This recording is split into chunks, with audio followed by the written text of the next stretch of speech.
Good morning. Jerry, I'm very glad for this huge turnout after the glorious party I heard you had last night. Sorry my plane was late and I could not join the party. Ladies and gentlemen, I'm sure you know that harm reduction, while a mission for you, is often regarded as a controversial issue in so many quarters. I'm not sure I understand or even appreciate these are oppositional views, but that's the reality. It's a reality indeed actually for my office, because if you think about it, harm reduction is another form of drug control, or if you wish, drug control is harm reduction. The very reason that drugs are controlled through the United Nations conventions and national laws is because societies have decided to reduce the danger drugs pose to community. It's another concept, broad concept of harm reduction. Or if you look at all this in another way, everything we do at the United Nations Office on Drugs and Crime is meant to reduce harm. When we help farmers, Afghanistan or Colombia, we help them switch to illicit crops. It's a way of reduce the harm they otherwise would do by cultivating drugs. When we assist countries identify, monitor and disrupt drug trafficking, it's another way of reducing the harm the traffickers do to society, either through crime or through drugs. When we develop educational campaigns in favor of drug prevention, we reduce the harm caused by drugs, because we try to contain the harm of people affected by drugs. When we help government to deal with drug law offenders in a humanitarian way, and I'm sure there will be questions about this matter later on, it's another way of reducing the harm caused by drugs. All of this is harm reduction in one way or another. So I gladly use, as while some other member states do not, I gladly use the term harm reduction. But today, Jerry, I want to go one or two steps further.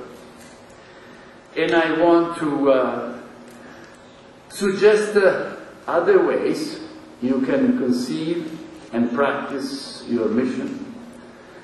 I can suggest other ways where you can be even more radical when it comes to harm reduction. It may sound strange that senior United Nations officials invite NGOs and volunteers around the world to be even more radical. But that is what I believe you should and we should be. Indeed, I advise you to be true revolutionary in your work, so as to help my office, and of course member states to begin with, to make further progress in drug control, to render drug control more effective, more humane, and rich of results, health-based results to begin with. Jerry mentioned my recent statement at the latest Commission on Narcotic Drugs, the CND, held in Vienna in March. At that recent session of the UN Commission on Narcotic Drugs, I put forward some ideas on how drug control regime can be made, quote, fit for purpose. This is the slogan we've been using in the past few months. Fit for purpose. Therefore, go back to square one, realize what the purpose of the conventions was or were, and how to make sure that the whole construct which derived from the convention fit that or those purposes. In the paper, which is available, by the way, on the internet, so if you haven't seen it and you may like to consider it, do download it. In the paper, I pointed out how, over the past few decades, drug control has focused mostly on law enforcement. This is not a criticism, this is a fact. Numbers speak loud and clear. This was the result, has been the results of economic realities and the policy priorities that have decided to be and have resulted to be very tough on crime, more generous on health. That's a reality. I did nothing else in that paper, the early part, the analytical part, than taking a snapshot of the reality. And that's what it was. So far, at least in the past few decades, law enforcement took the prevailing role in drug control. Of course, this has led to certain consequences. I call them in that paper unintended consequences, perhaps expected, but certainly unintended consequences. Namely, there was a price to be paid. First and foremost, unintended consequence was that public health, which actually is enshrined in the Drug Convention as the first principle, public health was pushed in the background, more honored in lip service and rhetoric than in practice. Indeed, when it comes to drug control, and looking again at the reality of the budget conditions in our countries, spending on public security has been a multiple of several times what was spent on public health. I just returned from a mission to one of the countries most exposed to drug trafficking and abuse. In that country, the ratio of law enforcement versus health spending in drug-related matters is 5 to 1. Throughout the world, it's 3 to 1, 4 to 1, always, of course, at the cost of much lower emphasis on health than on law enforcement. That was a policy choice, which of course brought about certain results, negative results, indeed. Well-intentioned and underfunded NGOs, so many represented right in this hall, have been left to pick up on a voluntary basis, if you wish, this lack of funding and this lack of policy priority. And instead of a comprehensive health-centered strategy focused on prevention and treatment, there have been short-term solutions based on ideology, if you wish, on short-term political priorities, if you wish, on political expediency that left the public confused and the drug addicts neglected. Mr. Chairman, ladies and gentlemen, it is time to go back to the roots of drug control, read the conventions once again, apply the convention exhaustively, and put health at the center stage of drug control. Yes, we have to try even harder to prevent people from taking drugs, through education, intervention, prevention, and law enforcement. This is my dream, to prevent the problem before it happens. Yes, we have to reduce the world supply of controlled substances, albeit in a way that eliminates poverty and not just eliminates coca and opium. Yes, my dream is to assist and help the Afghan, the Colombian, the Burmese, the Moroccan farmers to stop the cultivation of opium and coca, and in the case of Morocco, marijuana. But this is not going to happen soon. Yes, we have to stop the drug traffickers. These are the real bastards caught in between, or profiting between the supply, farmers producing the drug harvest, and the consumer, namely the addicts. The drug traffickers are the ones who exploit the misery of the ones and the misery of the others. They have to be stopped, they have to be arrested, they have to be sentenced. But again, all of this will not happen tomorrow. But even if we were seeing this going through, and even if we were successful on all these three accounts, there would still be at least, we estimate 25 million very heavily dependent individuals, very heavily dependent on drugs, unable and or unwilling or not in a position to escape their dependence and thus look for treatment. That is why, in addition to alternative development, so that we stop the farmers, law enforcement, so that we stop the traffickers, in addition to prevention and treatment, so as to prevent people from falling into the dragnet of drug addiction, we must mitigate the negative consequences of drugs, both for those who suffer dependence as well, of course, for society at large.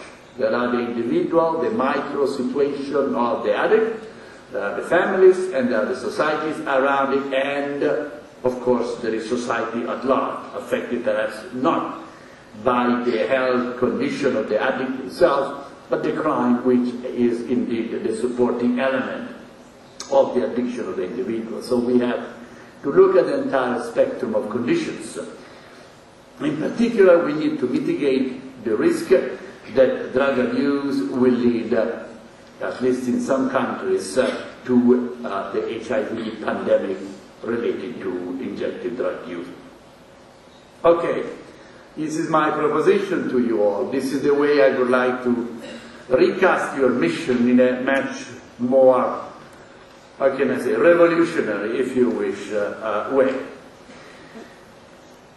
Harm reduction, of course, has consisted to a large extent around the world in providing, at times with great passion and great humanitarian zeal, condoms and clean needles and antiseptic substances and opiate substitute, or to the drug-dependent people. This is wonderful. I visit many of the places where these services are provided.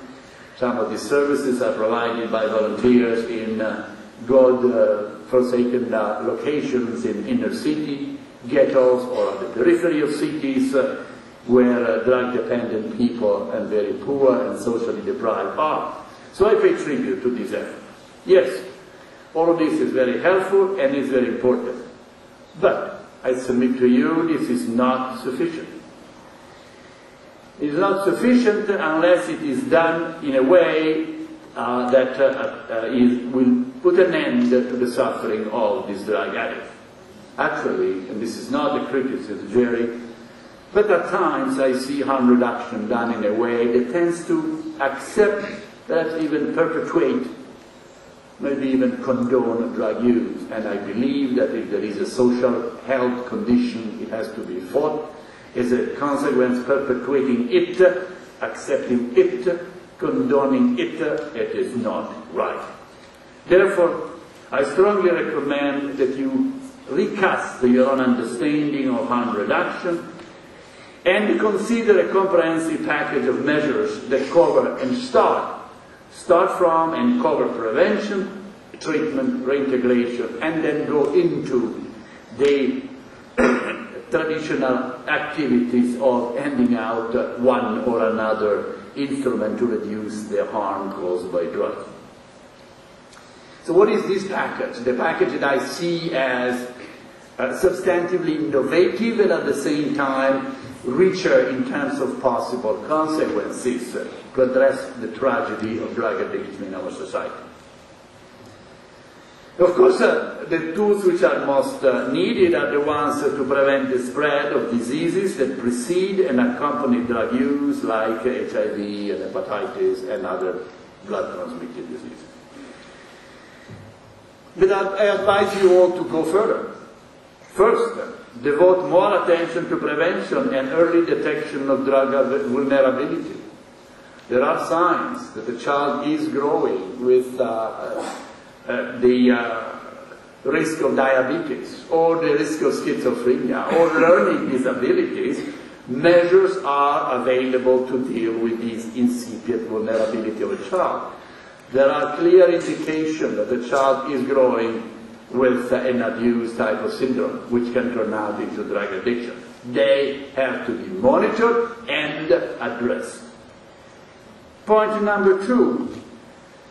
Again, perhaps I preach to the converted, but we need to reach out to people who need treatment. So many of you certainly do this on a non-discriminatory basis, where we see drug addicts coming from upper middle class family, well-off family, European bankers and European fashion models. They have a treatment facility. They can afford treatment facility, but those who live in ghettos, those who are discriminated ethnically, socially, religiously, culturally, or whatever, they don't receive a treatment. Certainly they are discriminated, and this is what I'm asking government to put an end to. Third, I really would like to see greater support in terms to drug therapy, in terms of mainstreaming drug therapy into high quality and accessible public health and social services. Go and visit, I'm not referring to harm reduction initiative, I'm not referring to what is done by you on a voluntary basis, but go and visit therapeutic facilities or medical facilities in our cities. I have in mind foremost the rich countries in North America and Western Europe and so forth, but not only, also in other locations. You see perhaps therapy for other illnesses and important treatment offered for other illnesses, but not for those who are drug addicts. They are just stigmatized and left at the side of society, because that's a vice, that's a deviation, that is a problem with the individual, why should we spend money? That is wrong, and that is causing many of the problems which I see in our societies. UNODC's ability to achieve these aims, the one I mentioned, more attention to prevention, reaching out people, and mainstreaming drug therapy into high-quality health services. UNODC ability to achieve these aims, particularly in some of the developing countries, Latin America, Sub-Saharan Africa, some of the Asian countries. These have been greatly enhanced by working together with you and those and your peers, those who may not be here but share the same principles, and also because we are receiving now a significant amount of resources to put in place what I just referred to. No more than a week ago, in Vienna itself, I signed a very major project funded by the OPEC Fund for International Development, the financial arm of the hydrocarbon cartel, through a program called TreatNet. We are working with governments, particularly in developing countries, let me say exclusively in developing countries, to mainstream drug treatment into medical and social services and reduce the vulnerability to HIV/AIDS. We are also stepping up our program in Eastern Europe, certainly in Russia and some of the former Soviet republics, where the risk of HIV pandemic spreading because of IDU, injecting drug users, is particularly high. Conceptually and organizationally, we are also stepping up our cooperation with the World Health Organization and, of course, with UNAIDS. Indeed, HIV/AIDS program is the fastest section of the UNODC activities. And I would like to pay tribute to Chris Crow and his team for the wonderful work they are doing at UNODC. Actually, I would like to invite you to thank Chris and his team publicly by applause.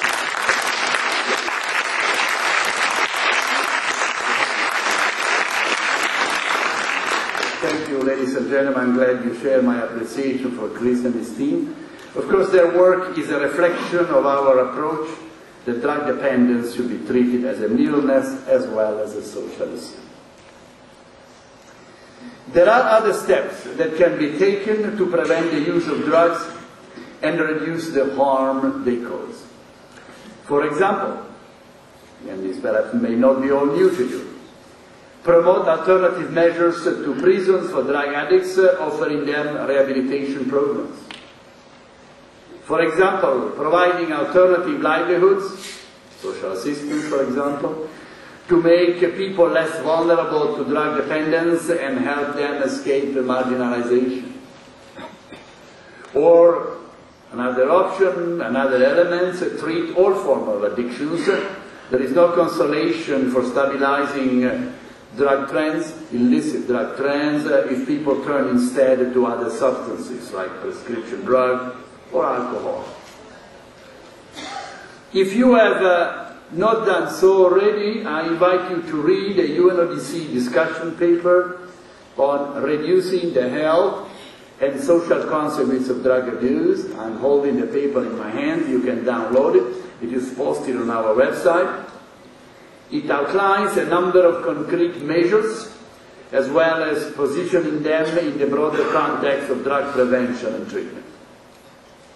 Indeed, I think it squares the circle if a sometimes a controversial It squares the circle on a sometimes controversial issue and creates, this note, this discussion paper, creates an important conceptual framework for strengthening alliances between drug prevention and treatment professionals, as well as those who do the rest of the care, a continuum of care, rather than focusing on endless debate, which obviously is not what we specialize at UN or DC. We want results, not discussions, not rhetorics, not indeed endless debate.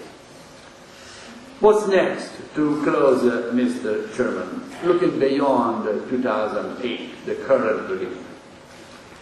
Colleagues, your work and your dedication demonstrate that drug control is so important that it cannot really be left only to experts in academia or, for that matter, without being derogatory, to governments alone. It is a society-wide responsibility because the illness is a society-wide illness in all countries, whatever the state of society. It is a society-wide responsibility that requires a society-wide engagement. At home, first and foremost, starting from parents, at home. In school, second and also foremost, educational programs. They are totally negligent throughout the world.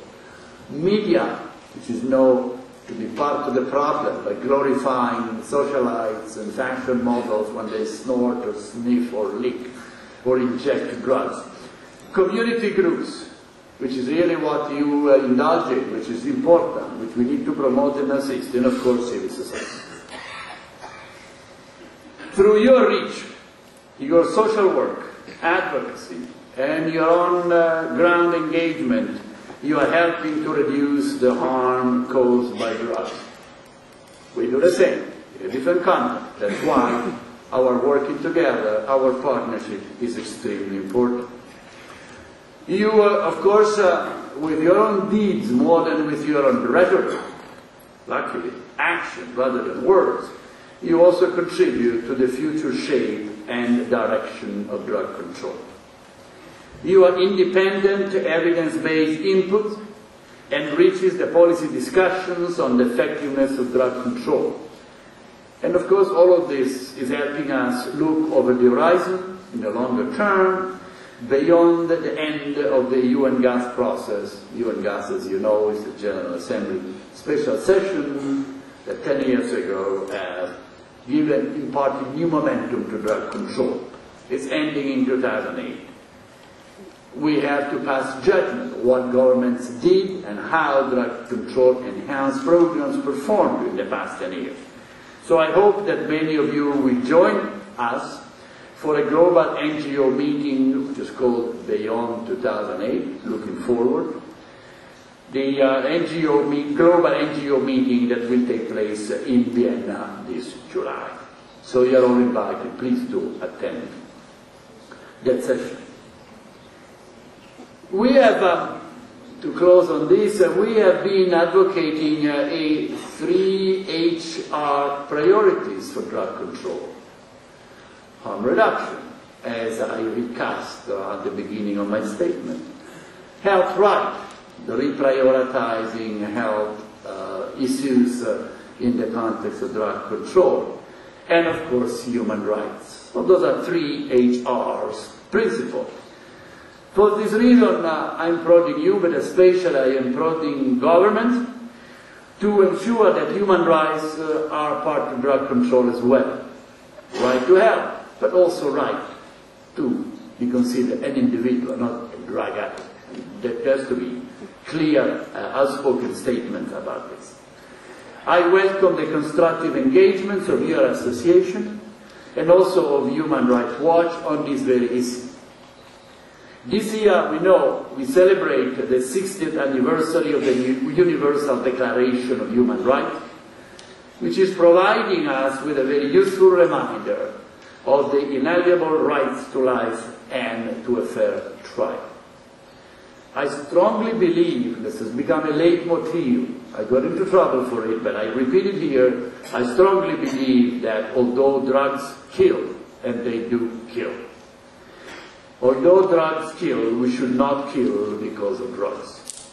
Respect for human rights and human lives are intrinsic to health, justice and security, and they are at the core of my office, UNODC mandate. It is worth highlighting that the International Covenant on Civil and Political Rights says, and I quote, this is a memorable word, in countries which have not abolished the death penalty, sentence to death penalty may be imposed only for most serious crime. Remember these three words, most serious crime. According to the interpretation of this concept, most serious crime, provided by the Human Rights Committee, such kind of crimes have to be intended as crimes directly resulting in the death of a third party. My office is working with the High Commissioner of Human Rights, and please do assist us in the way and the capacity you can to make states more aware of this commitment and of this international support for the Covenant on Civil and Political Rights.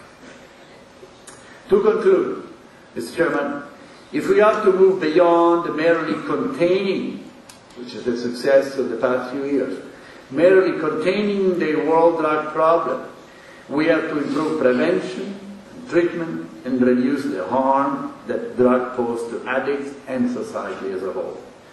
This requires a more balanced and more radical approach to drug control, the one I just outlined. I therefore wish you a successful balance of the meeting. You have been meeting now for many days. We are almost through with it. And I would like to thank you for the work that you do to build a safer and